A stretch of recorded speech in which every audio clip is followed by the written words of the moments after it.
turning off your phone. Good morning, everyone. We now have a new court reporter, Sue Coots.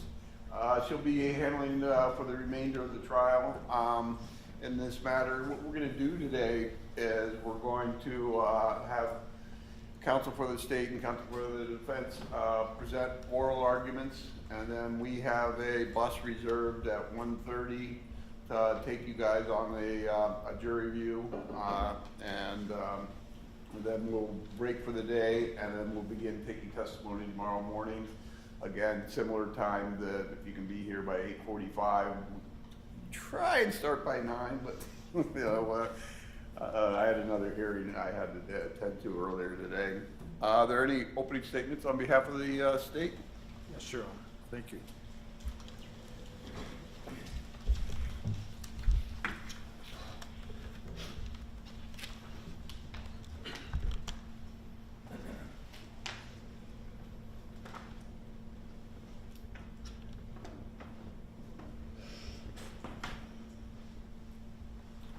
Counsel, would you please support? Ladies and gentlemen, 6 shots in the back. That's what this case boils down to. 6 shots in the back. The evidence will show that on December 4th, 2020, the defendant shot Casey Goodson Jr. 6 times in the back, killing him. At the time, Casey had entered his house, was carrying a bag of Subways, and was listening to YouTube music on his AirPods.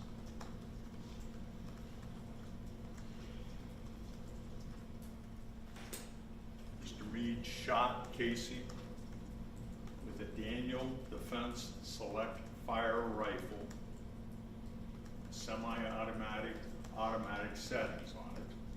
It was issued to him by the Franklin County Sheriff's Office as a member of the SWAT team. The rifle was equipped with a laser sight.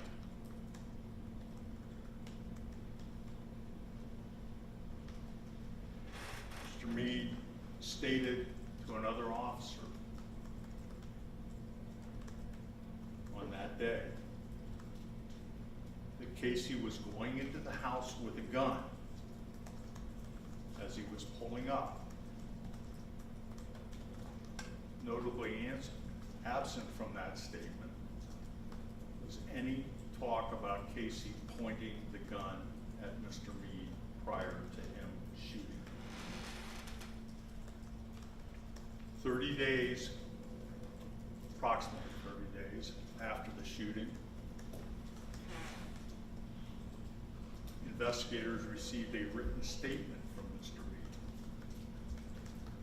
In that statement, Mr. Meade said that before he shot Casey, that Casey turned on the threshold of his home and leveled a gun at him. Now, the evidence is going to show that Casey did have a firearm. He had a Smith & Wesson .45 handgun that had an extended clip, meaning it's a semi-automatic handgun that has a clip that goes into the handle of the gun, and it was an extended one, meaning that it was larger than just the handle of the gun. He also had a holster.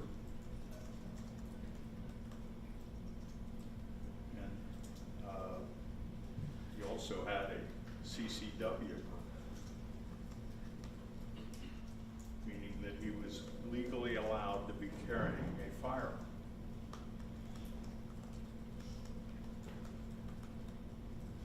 After the shooting,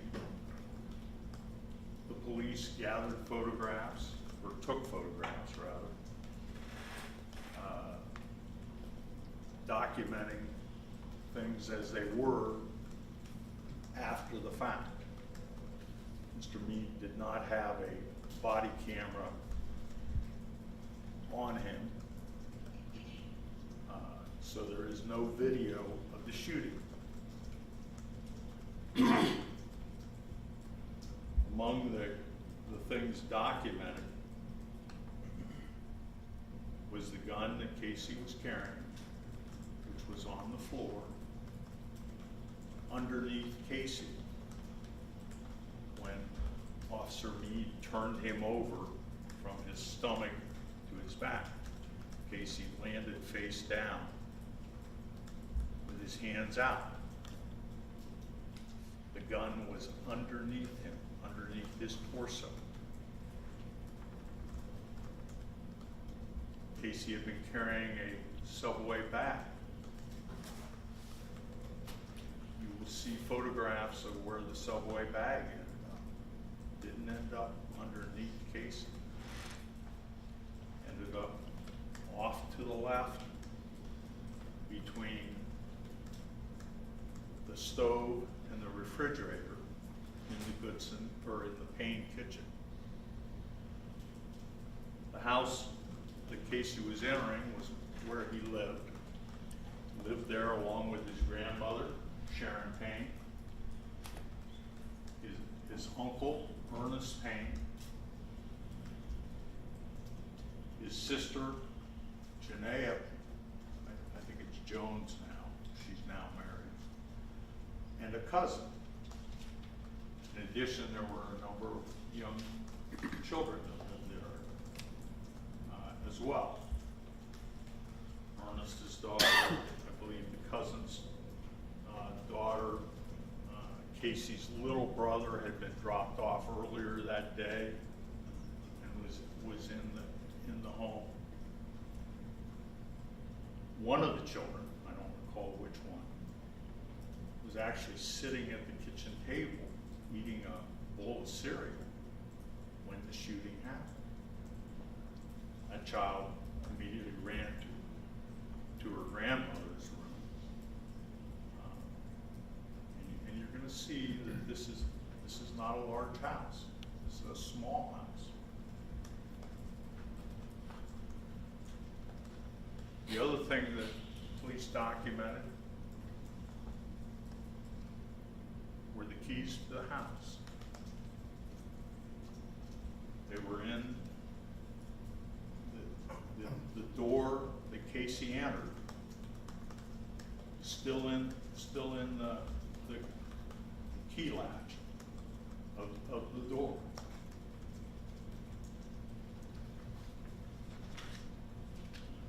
Now, how do we know these things? Well, we know them from the investigation that was done. The police and later the FBI, and you'll actually have it, inspected the storm door that Casey entered through. There was a storm door and an inside door. The storm door swung right to left.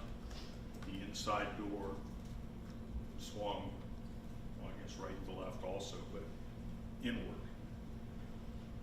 The storm door had glass in it. You'll see that the glass was all broken. You'll see the remnants of it on the porch and inside the threshold of the house. It also had a screen protector that didn't cover the entire storm door, but it was in the upper portion of the storm door, and that was a metal screen. And there were 3 bullet holes in it. There was also a defect, a bullet defect in the top of the screen. You'll have that to look at yourselves, because it was eventually collected by the FBI.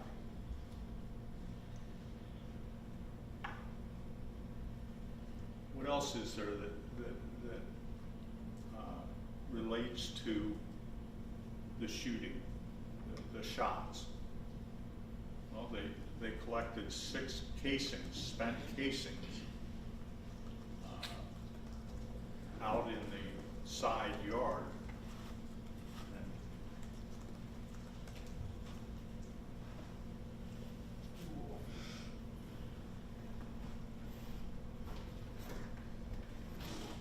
this is a diagram done by somebody from the FBI. This is Casey's house. This is Estates Place. It's 3996 Estates Place is the location that's here in Franklin County.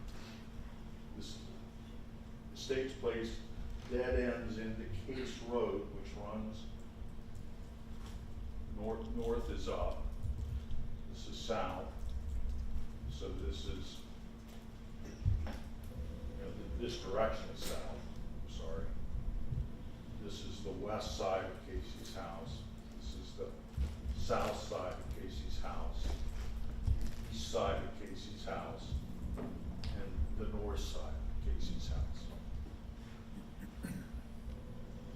This is Casey's car, which was parked on the wrong side of the street, which was the habit of Casey, and well, actually this is his grandmother's car that Casey drove, which was the habit of Casey and Ernest, because there's a fire plug over across the street on the other side. So they would typically, when they pulled in, they just would pull in with the left side here. It's a sidewalk that goes up. There's a front door that they didn't use at the time. There's a front porch to the house here, and then a walk that goes around to a fenced area. And this is the side door is right here. This is a little porch or stoop with an awning over top of it. And things that are of significance here is that the level, you step up to the porch, and I think that's roughly about 10 inches from the sidewalk. And then you step into the house, and that's another 8 inches or thereabouts, but this is an older house, things have settled, and so everything's not level. I think maybe if you draw a line out, maybe, I think the measurement may be 22 inches between the level of the sidewalk and the level of the front or the kitchen floor here. This is an entryway in here. This is the inside doors that usually only swung about 90 degrees. Living room area out here. This was Sharon's bedroom, the grandmother's. This was Ernest's bedroom, and I think Janae and the cousin stayed in this room. Casey slept in the basement. He was down in the basement. One bathroom for this house, so bathroom time was probably pretty premium for them. Kitchen table here. This is the stove. This is the refrigerator, and then this is a little passway goes by the bathroom and into the hallway to the bedrooms. Casey ends up right in this area right here is where he falls. I may have a better.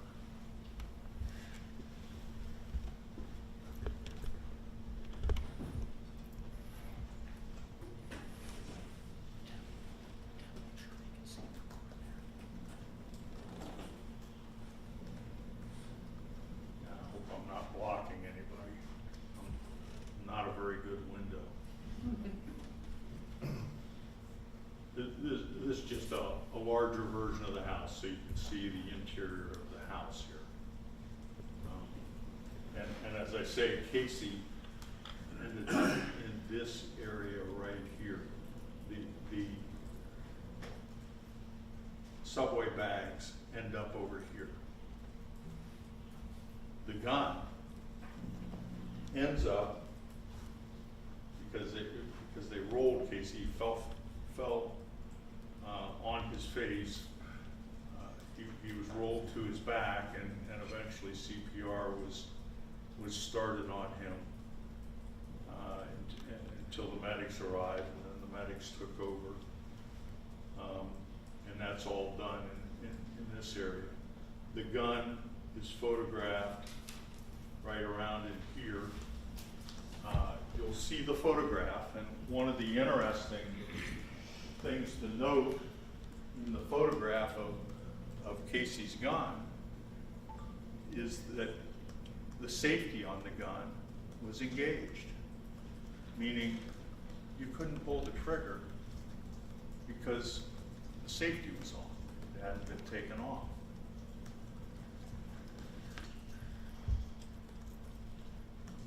Now, what do we know about the shots?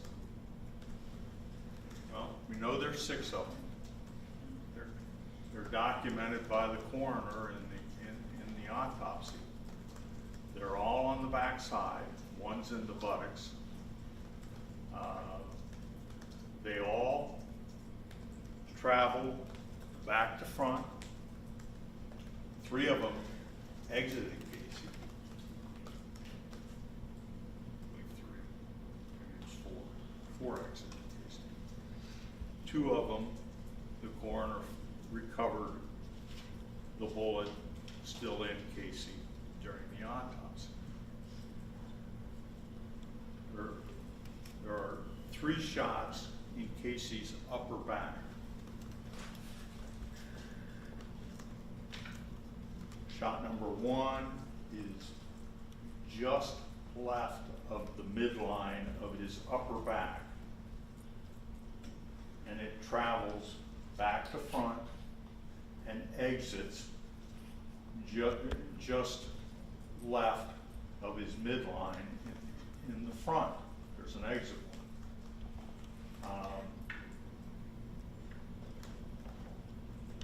Travels slightly upward and slightly right to left.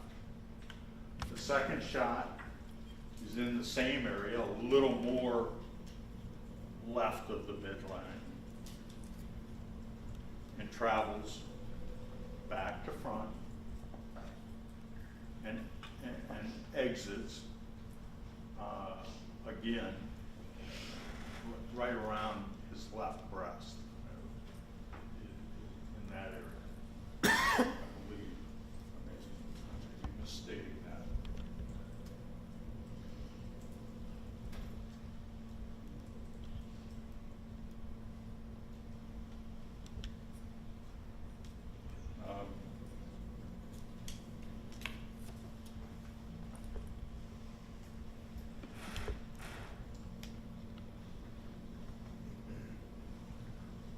The third shot is a bit further left on Casey's back, and again travels in the same general direction back to front and exits further left of his midline in his front.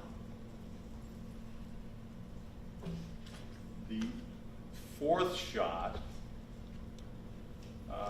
again is on his left side, and it's actually comes in at the, and by the way, Casey was much slimmer than I am. He was 23 years old at the time. And it went into his left side and actually took a fair amount of flesh. It's a very ugly wound, and it is much sharper upward than the first 3 shots.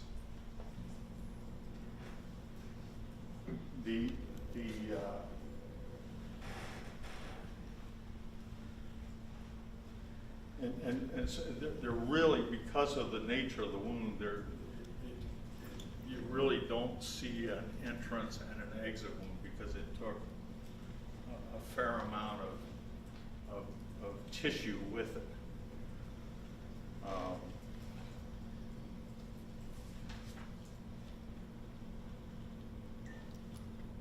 The 5th shot is in his lower right back,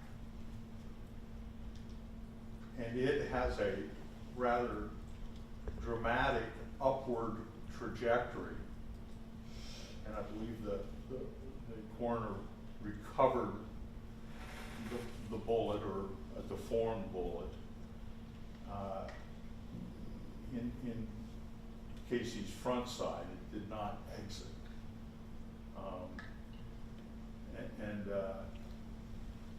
Certainly consistent with when the shot came in, the body being bent in some sort of position like that, as opposed to the first 3 shots, which it's an upward trajectory, but it's not an acute. I think that's a geometric term. I wasn't very good at geometry either. And then the 5th shot, or I'm sorry, the 6th shot was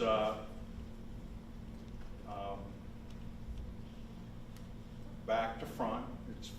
It's in the right buttocks, and it does not have that acute angle, and it travels left to right, and the bullet was recovered in casing. So how do we know about the Subway sandwiches? Well, Casey had we have a receipt showing that Casey purchased 2 or 3 Subway subs just within 5 or 10 minutes of when the shooting occurred. The shooting occurred right around noon on December 4th. We have the bag on the floor. We also have stills from video at the Subway store that show Casey exiting the store carrying a Subway bag, and out in the parking lot heading to his car carrying a Subway bag.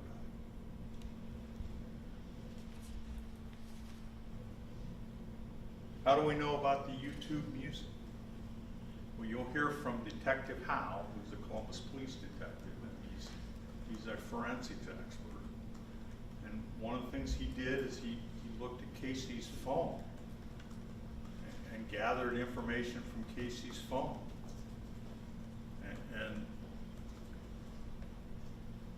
he found that Casey's phone was paired with AirPods, and that he got records from Google on Casey's account that found that he had a YouTube music account, and looking at that, he was able to determine that at the time that this all occurred,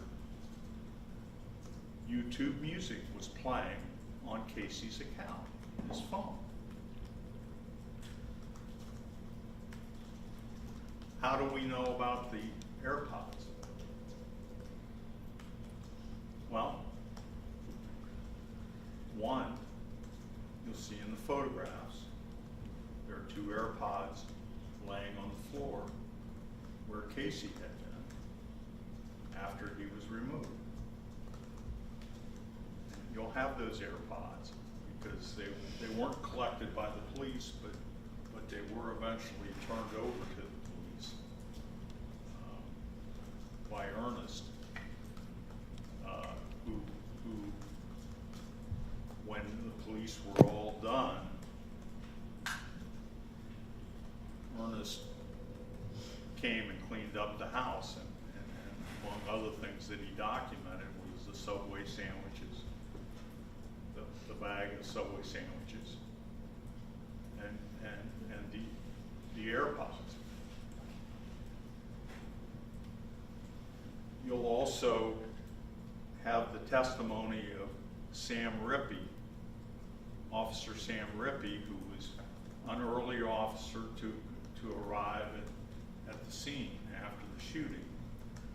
He was from the Columbus Police, and he's a uniformed officer. And upon his arrival, when he got up to the house, because he approached with caution because there had been a shooting report,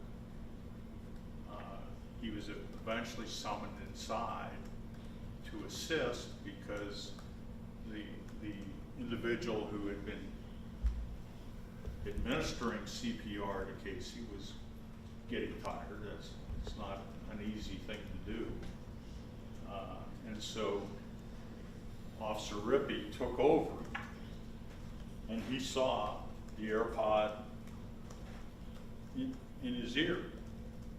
And Officer Rippey had a body cam on him.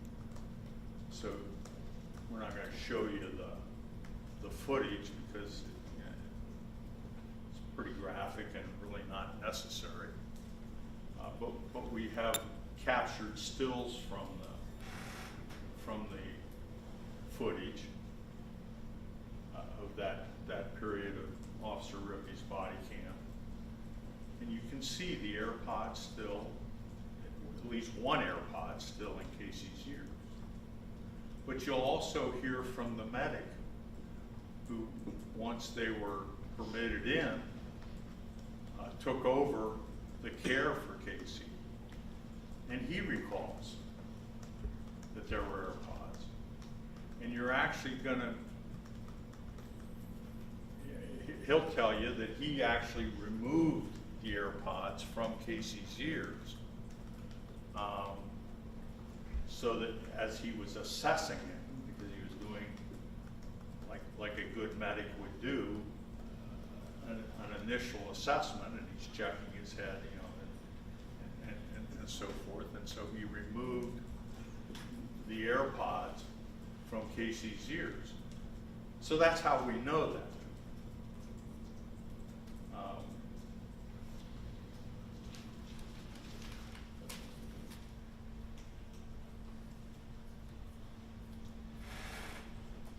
We also recovered a cloth holster that Casey had in his front pants that carried his Smith & Wesson, and you're going to have the ATF weapon trace to look at that'll show that this weapon was purchased by Casey lawfully. So 1 or 2 years earlier, and the officers who eventually recovered the weapon will be able to tell you that it hadn't been fired, it was fully loaded. There were no empty rounds. And Officer Rippey saw the holster, so did the medic, and I believe so did one of Mr. Meade's colleagues, Officer Ryan Rosser, who was one of the first officers on the scene. You're going to have the photographs of the keys in the door to show that they were still there, even after Casey had been taken away. They were still there, right where Casey had used them to unlock the door. You're gonna have a still shot from Officer Rippey's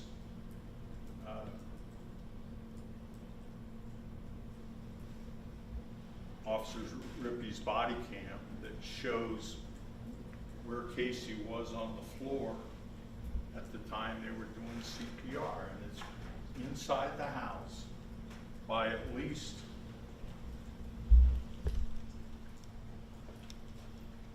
2 to 3 feet, and he's lying right in this area right there. Not back here, not on the porch, but inside the house. And that's significant. And the reason that it's significant is that you're going to hear from Dr. Jeremy Bauer, who's an expert, and among the areas of his expertise is to reconstruct accident and shooting scenes. And I'm the wrong guy to try to tell you how he does it. He will explain it, but he uses scans that are taken. He uses software, and he's able to develop graphics and make determinations. And what he worked on was looking at the location of the holes in the screen that the shots passed through. And by the way, Dr. Shepler, the assistant coroner who did the autopsy, is going to tell you that the nature of the wound was such that it was clear that the bullets had passed through some intermediary source before they struck Casey. Meaning, it's pretty obvious if the hole's in the door and Casey's on the other side of it, the bullet had to pass through. But the medical evidence supports that as well because of the configuration of the entry wounds that she saw. And so Dr. Bauer took those and looked at them, and he was able to determine that Casey's level at the time that he received the upper back shots didn't line up with any of the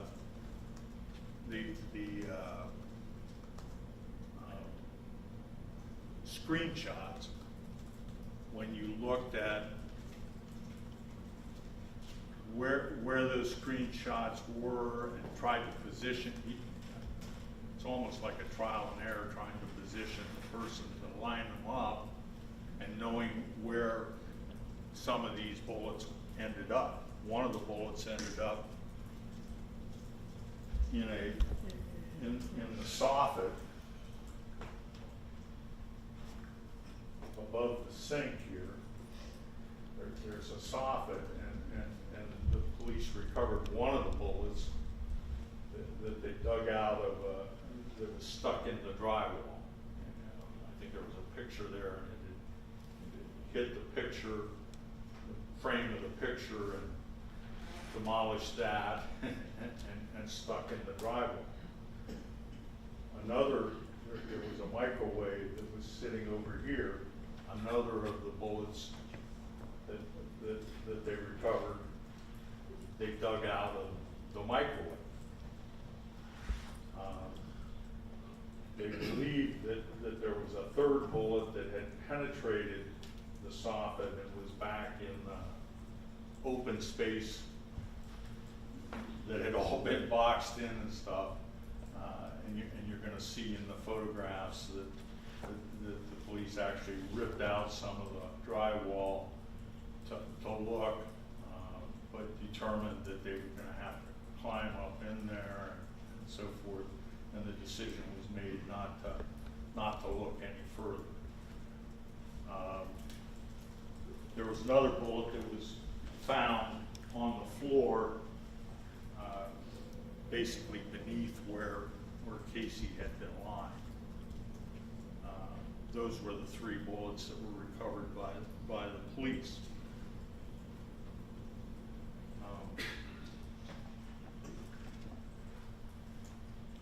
Now, back to Dr. Bauer.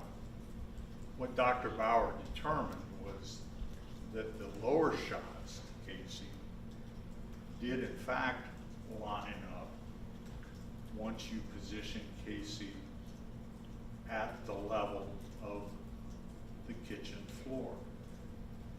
And because of the lack of damage, and this is a very narrow space, I encourage you when you go on the jury view to step up on the porch and look inside the kitchen area to get some concept of how tight the space is here. There was no bullet damage to the interior door. There was no bullet damage to the wall right opposite. All of the damage was on into the kitchen.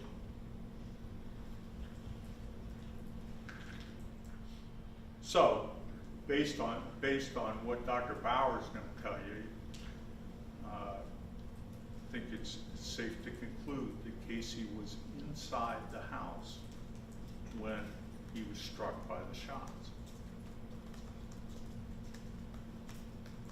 Now, how'd this come around? Because, as the judge told you, there are 2 charges here. There's murder and reckless homicide.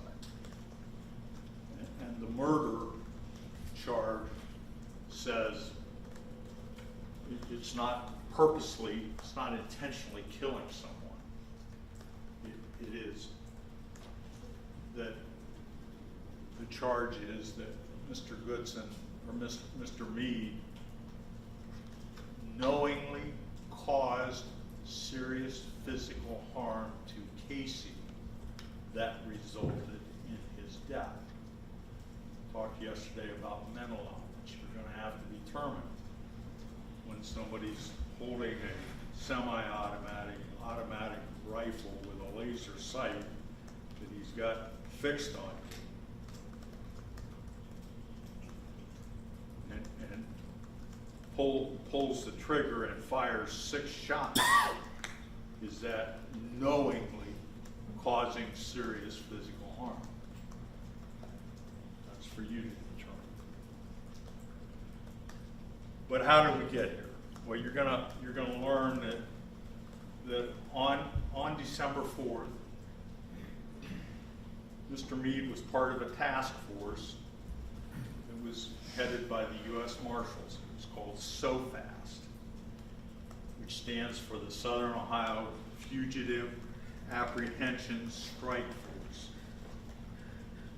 And that as a member of that, what SOFAST does is they look for people who have arrest warrants for them. Casey didn't have an arrest warrant for him. They weren't looking for Casey. I don't think anybody's going to suggest that they were. But they were looking for another individual that lived on Estates Place. And so the SOFAST team, along with, I think, either the Franklin County Sheriff's SWAT unit or Special Investigation Unit, I'm not sure which, were out there that day looking for this individual. And they made contact with that individual's mother. He was not around. They searched the house, and they were leaving for the day. They were satisfied that he wasn't there, and so they were chalking up that, okay, this is one we'll look for on another day. So they were leaving that day. and getting ready to head back to home or the office or whatever. And the route that they took to leave, and Mr. Meade was one of the last to leave, along with Officer Rosser, who's a Columbus police officer, but was also part of that task force, and a fellow by the name of Joseph Yorkowitz, who is at the time was a state adult parole officer who was working with them that particular day. We're leaving. Mr. Meade was driving a Marshall issued pickup truck, had no markings on it, but it was equipped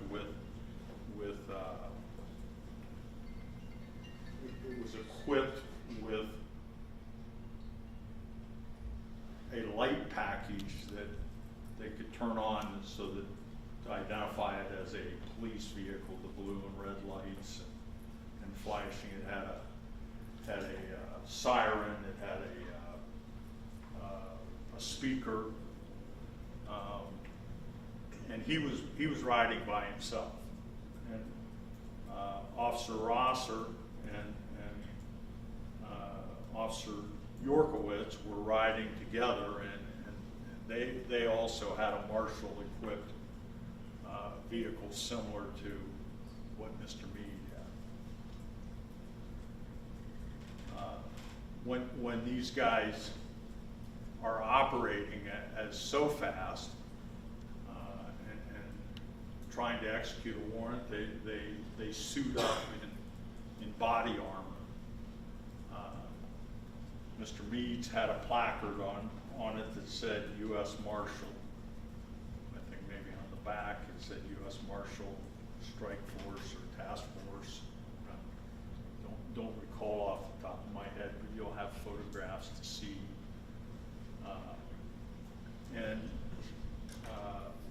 Because they were done for the day, they'd taken off their equipment and geared down.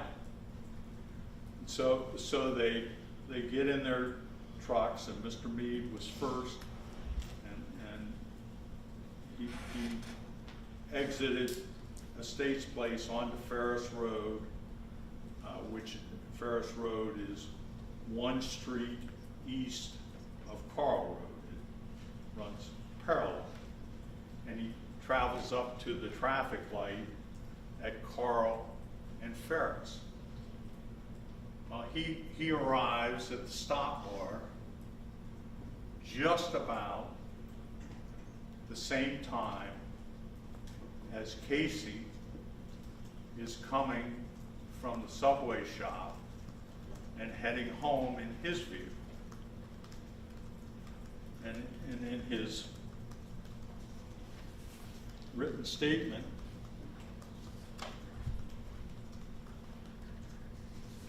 Mr. Meade said, before confronting the suspect, I observed him pumping his gun in the air at the intersection of Carl and Ferris Road. He appeared agitated and looked as though he was yelling as he pumped his gun. I could see the suspect clearly, since his vehicle was only about 10 feet from my truck, and I was sitting in an elevated position relative to his car. I could also see that the suspect's gun had an extended magazine. Not only was the suspect pumping the gun in the air, but he also pointed the gun at a driver of a passing vehicle, tracking the vehicle as it passed northbound before turning onto Ferris Road and pointing the gun directly at me as he drove. So that's the encounter initially. Now, what Mr. Meade didn't know when he wrote that statement 30 days after the shooting is that St. Matthias School, which sits at the corner of Ferris and Carl, and its parking lot is right off of Ferris, had cameras that covered, security cameras that covered their parking lot. And those security cameras actually show the intersection where this supposed event occurred. And the police retrieved those videos. And what the video showed Mr. Meade pulling up to the stop bar. It showed that as he pulls up to the stop bar, and there are two lanes there. There's a left turn lane and a lane that either goes straight and right or right turn. As he's pulling up, there's a car in the right-hand lane that turns right onto Carl Road because the northbound traffic, he's able to do that. And right after he turns right, there's a northbound car that comes completely through the lane and is following him. All of that happened before Casey's car arrived. And Casey's car is traveling southbound on Carl. So that, unlike what Mr. Meade said, Casey's car does not stop. Casey pulls up and the traffic is clear and he makes a continual left turn. He does drive by Mr. Meade, who's first in line, and the line is still forming. He drives by a heating and cooling van that we now know was driven by a fellow by the name of Chris Korn. And he drives by Officer Rosser, who is the third vehicle in line, who is coming up behind. You'll hear from Chris Korn. He recalls this. He didn't see it coming. I think his description was that you saw Casey with his hands on the wheel, and I think he characterized it as, it was like he was dancing in his seat. Dancing in his seat. Like maybe listening to music. He passed Officer Rosser. And you'll hear from Officer Rosser. He didn't see him. Only Mr. Meade saw a gun. Only Mr. Meade. Mr. Meade says that he got on his radio and broadcast that. Notably, he didn't broadcast, hey, this guy just pointed a gun at me. Broadcast, there's a guy out here with a gun. And Mr. Meade does immediately make a U-turn right there at the intersection and head back, and he rolls by Officer Rosser. Doesn't actually stop, but they're very slow, and it looks like there's an exchange there. You'll hear from Officer Rosser. He's puzzled. He doesn't have his radio on, so he doesn't hear any broadcast on the radio. But he doesn't know what's going on. You know, his initial thought is, oh, he must have left something behind. He's going back again.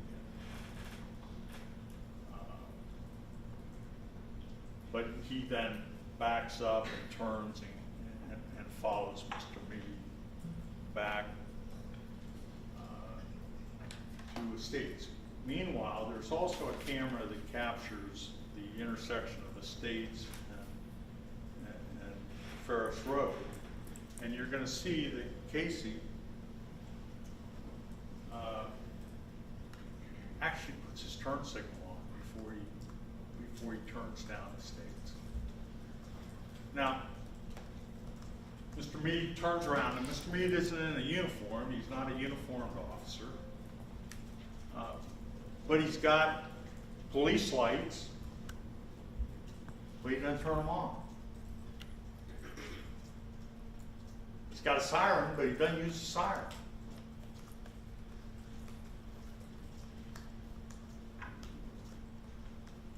Mr. Meade then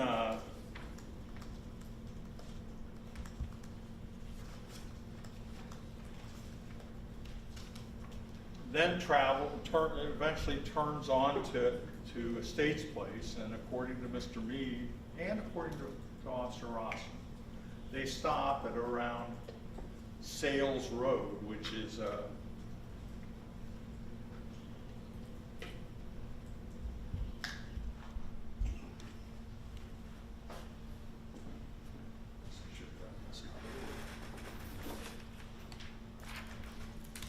here's a map in here. Might help a little bit visualize this. This is the Ferris Road intersection. This is where the first encounter actually happens. This is the parking lot for St. Matthias, Estates Road right down there. This is Sales Road.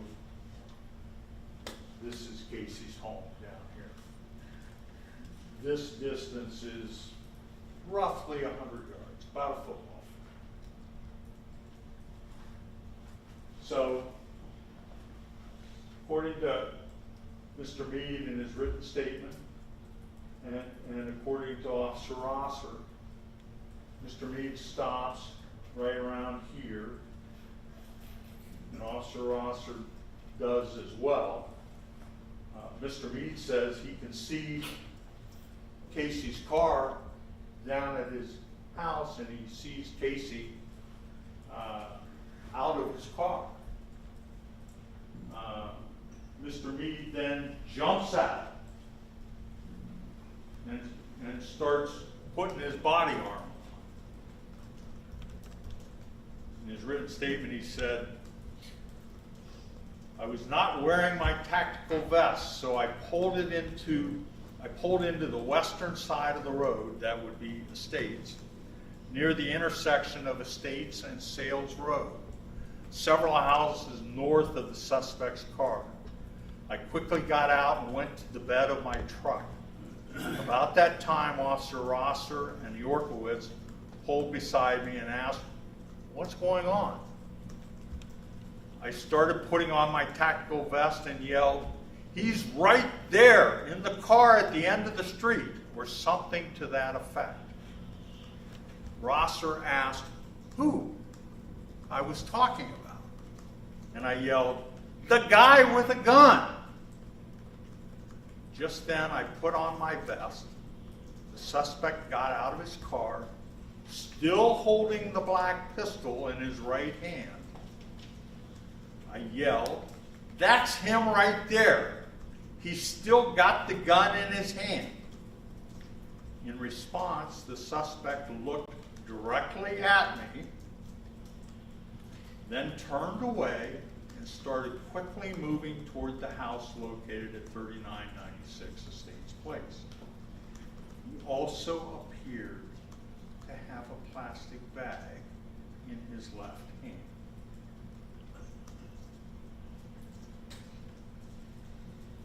Now, remember, this is back during COVID.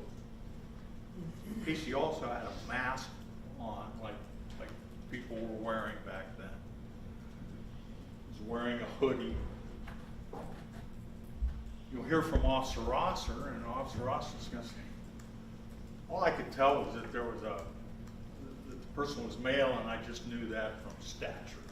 I couldn't tell anything more. Didn't see a gun. Couldn't tell." But according to Officer Rosser, Mr. Meade, now body armored up with his rifle, not his handgun, but his rifle, jumps back into his truck and heads down the road. Rosser's trying to put his body armor on and says, "Oh, I'm not ready yet." So he gonna follow his colleague. You know, he wants to be back up here, even though he doesn't know what's going on yet. Nobody's telling him. Nobody's stopping long enough to say, "Here's what I saw. This is what the situation is." He doesn't know. So he gets back into the truck, and he and Yorkowitz follow down. He doesn't even have his vest attached. He doesn't have his holster on. And he will tell you that he pulls up behind Officer Meade's truck,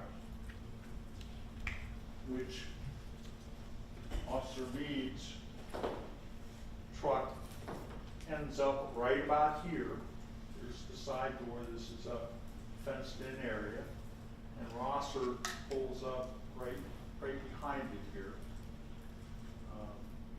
The reason that's not in the diagram there is that at one point they were trying to get the squad out. This is a tight street, and somebody moved Officer Rosser's truck. They started to move Mr. Meade's truck, and someone said, whoa, wait a minute. This crime scene, may better leave that there. So they left it there. But Officer Rosser pulls up. There's these are rather large trees. He can't see anything as he pulls up.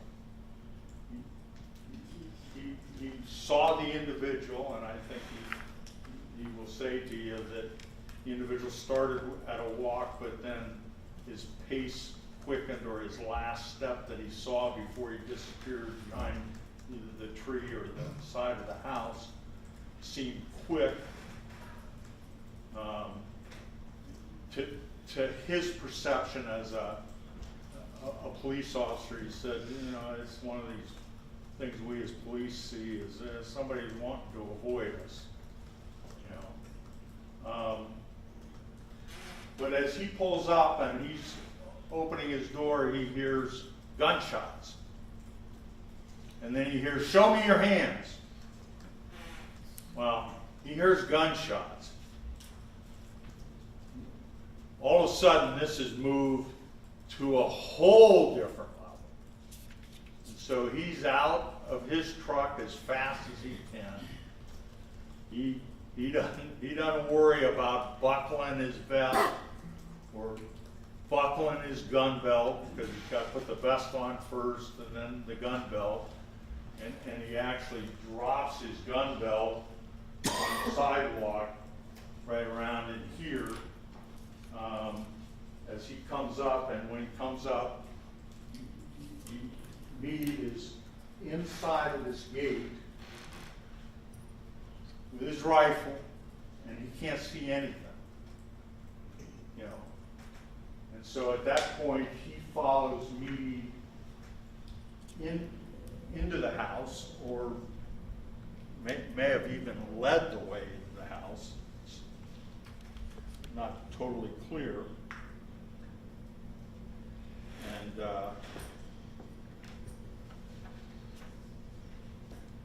they find Casey on the floor. Officer Rosser, when he enters the house,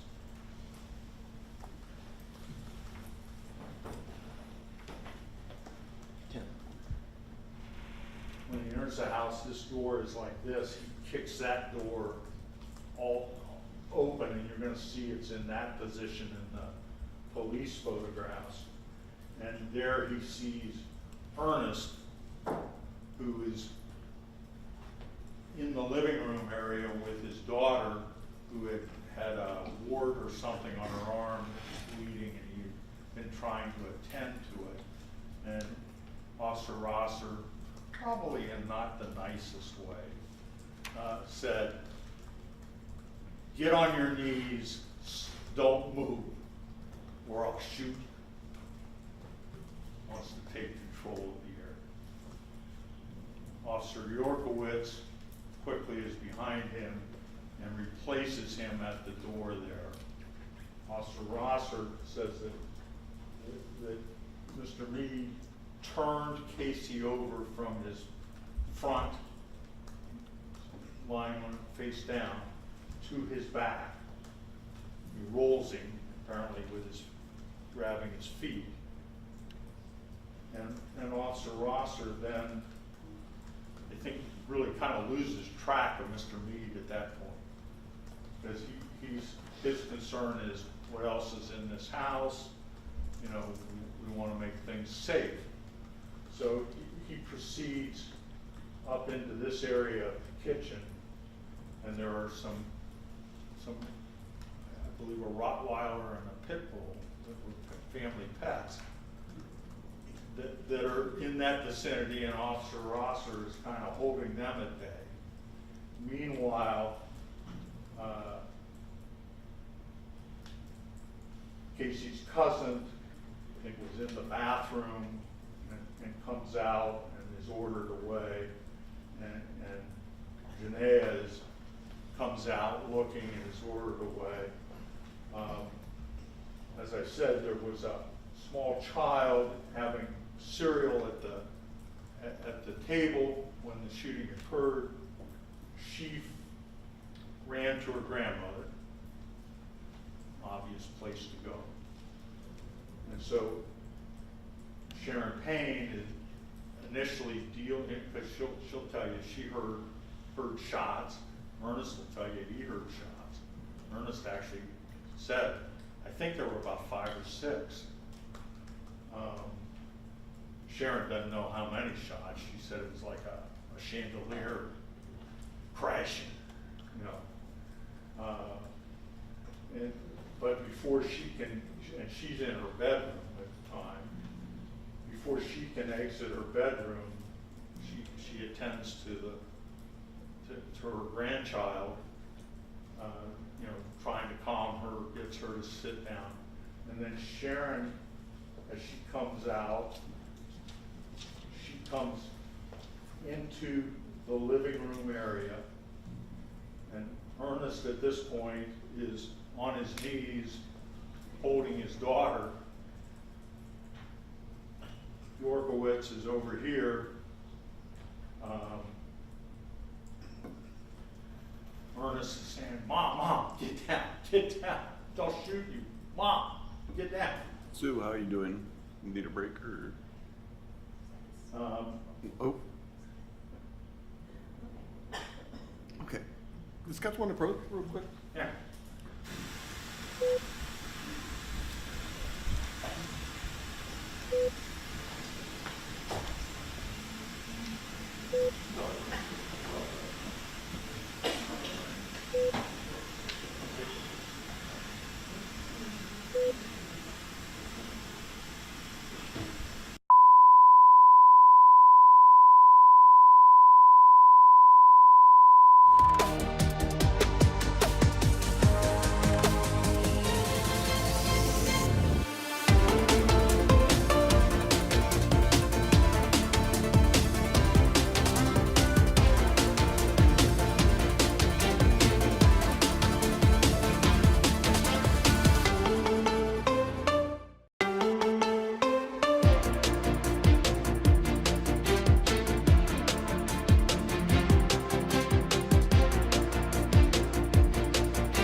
back on the record, 21 CR 5052. Do we need to put anything on the record prior to beginning the jury? No, Your Honor.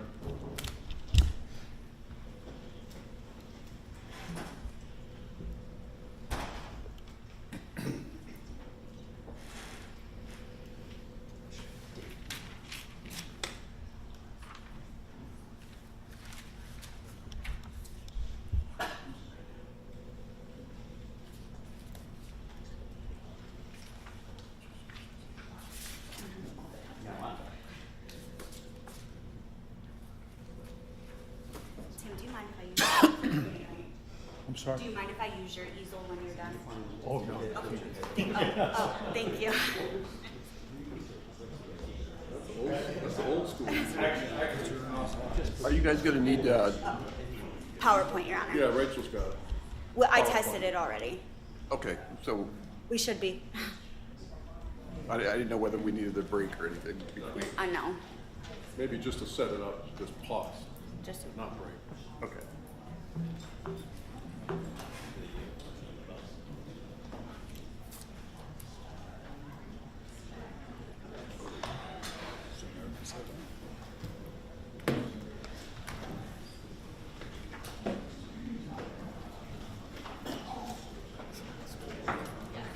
all rise.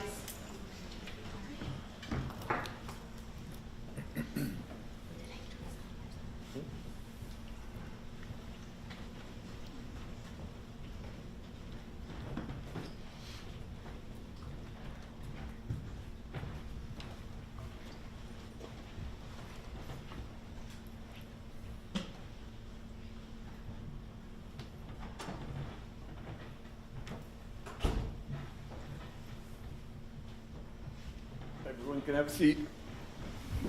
We continue. Thank you. Guys, change seats.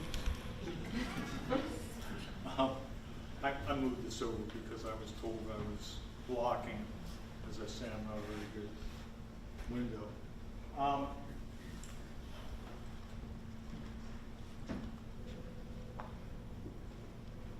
I wanna go back to the intersection. I read to you a portion of Mr. Meade's statement about what he said happened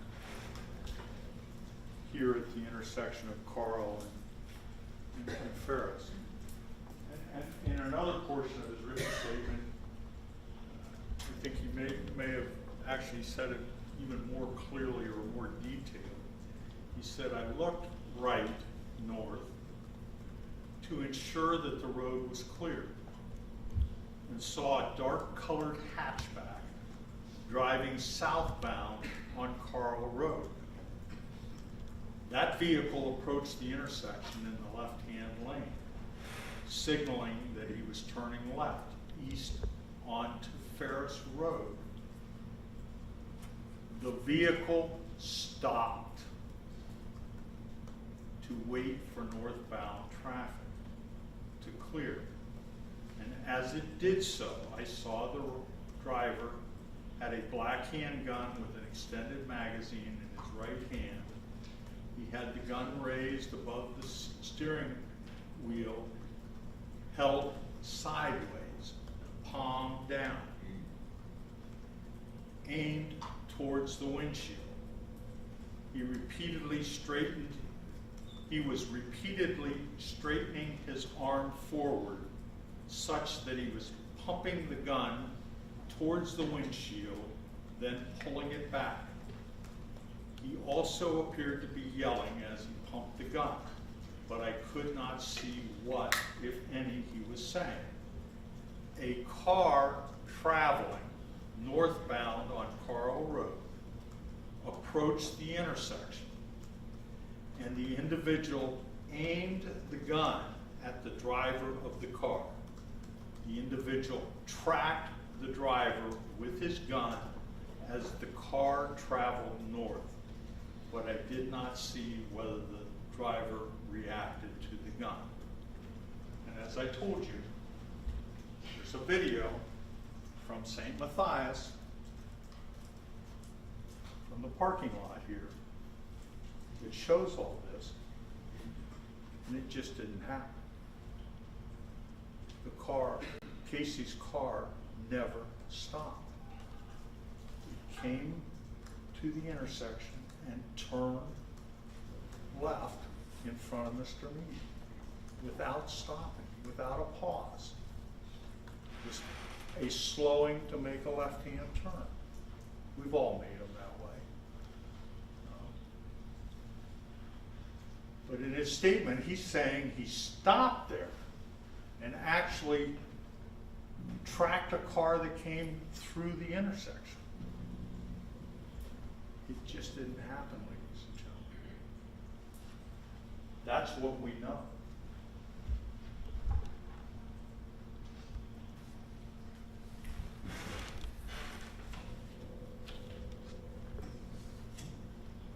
Mr. Meade also talked about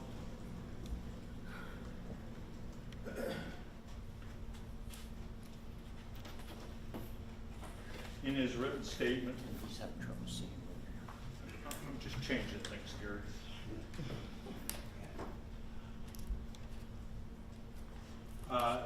He talked about in his written statement, and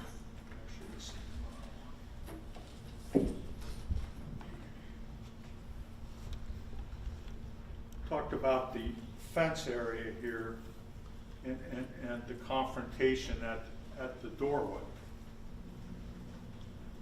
And this is what he said in his written statement. He's already described how he has exited his vehicle. He's down here. And he has come up to roughly this location here, inside of that gate, which doesn't swing freely. It's at the time it was not in the greatest of shape, and it dragged on the sidewalk. But he's inside of that gate, and he says, and he's described how he has his gun pointed at him. He's at a high ready position. And he says, but the moment after his shoulders drooped, that being Casey, he quickly turned his head and torso right in my direction to confirm my location. Apparently, Mr. Meade can read minds. While he suddenly and unexpectedly started to raise his right arm back.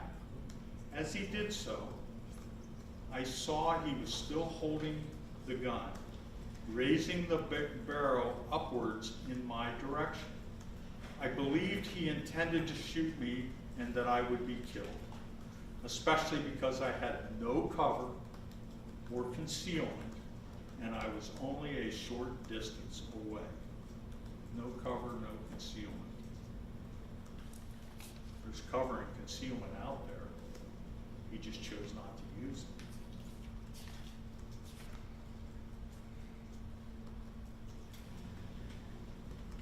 I screamed, dropped the gun, and moved left, north, as fast as I could in an attempt to escape the path of the barrel of the gun.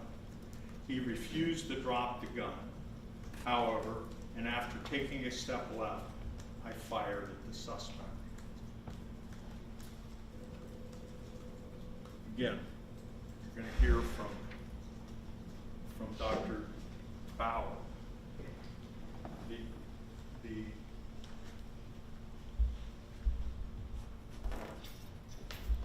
And you'll see this, and you'll see it in the photographs. There is not a lot of space here, and this description that he gives of this at the doorway, that's not where Casey ended up, and that's not where Casey was when he was shot. He's further into the kitchen. So how does that happen? How does it happen? You'll have to decide.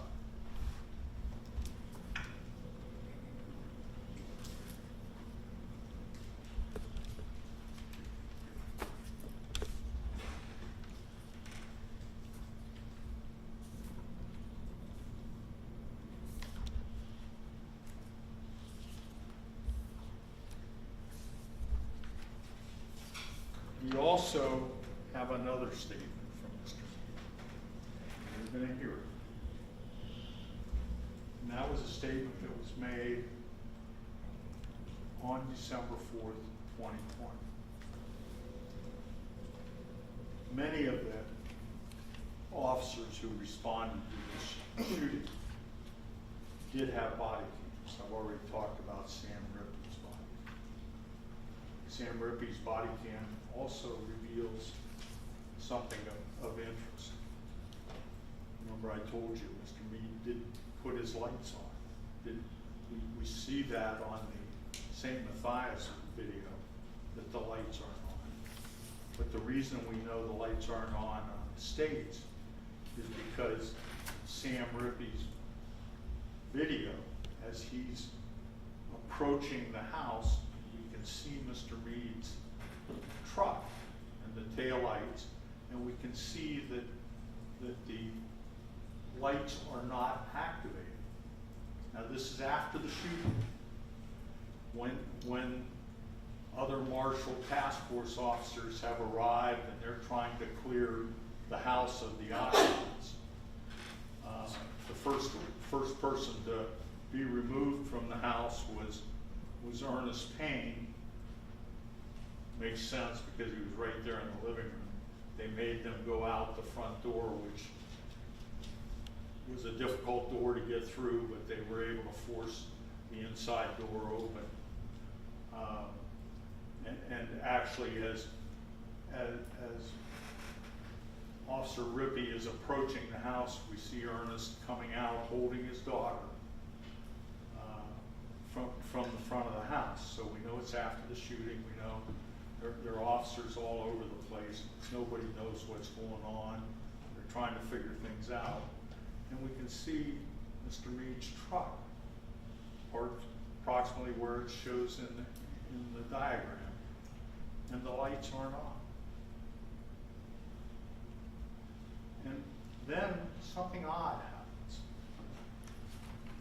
As Officer Rippey is approaching, and the medics are on the scene, but they aren't in the house yet because the protocol is they've got to clear the house before they allow the medics into the house.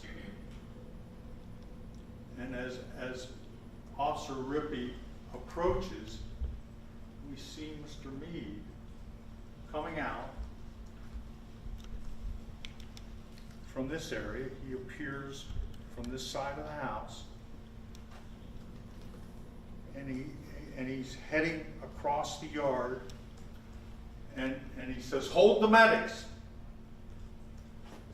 And you know, he seems to be heading. Oh, I'm sorry, I'm upside down here. He comes around here. Officer Rippey is up in this area, and he comes out and he says, "Hold the medics." His truck is there. We see the lights aren't on. Officer Rippey turns, and as he turns, the camera turns, and he says, "Hold the medics!" We hear him yell, "Hold the medics!" And then he turns back, and Mr. Meade is at the door of his truck, and guess what? His lights are on. So here in the middle of this chaos, after this shooting, after he's shot this guy 6 times, after they're trying to clear the house to get medical attention to him, what's he doing? He's out flipping on his police lights. Ask yourself why. What's going on? Why would he need his police lights then? He doesn't need them. Police lights are there to show that he's a police officer. They're to alert somebody that you're following that, hey, You're dealing with a police officer. Person he's following is lying on the floor with 6 gunshot wounds in his back.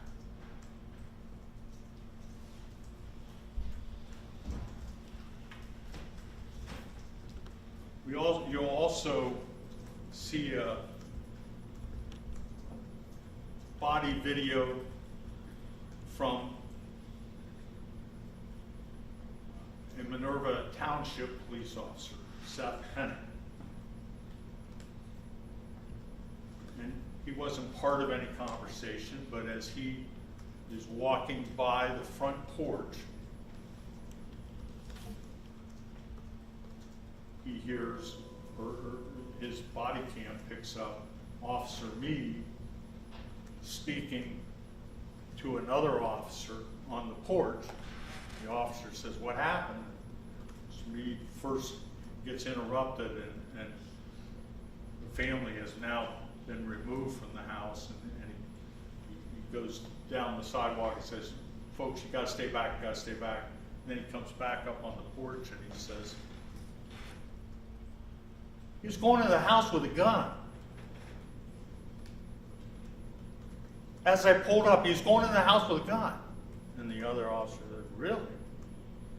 No. It doesn't say, as he said 30 days later. He turned the barrel and pointed at me. He doesn't say, "I was in fear for my life." He said, "He's going to the house with a gun." That's what the evidence is going to show, ladies and gentlemen. You will have to decide whether this is knowingly causing serious physical harm to another that resulted in their death, or a justified shooting. You'll have to determine that based on the evidence that is presented here in this court. Look at all the evidence carefully. Listen to the testimony. Consider the testimony. Consider the credibility of that testimony. Consider the physical evidence, which I submit to you is overwhelming in this case. Physical evidence, and I'll remind you, no one saw a gun until Casey was lying on the floor having been shot, other than Mr. Meade. No one.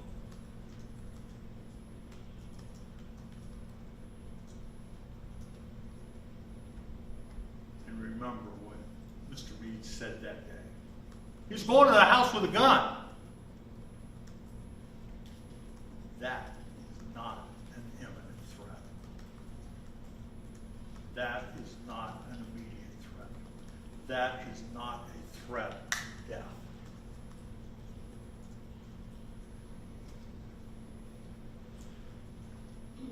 Ladies and gentlemen, we accept our burden. We welcome it.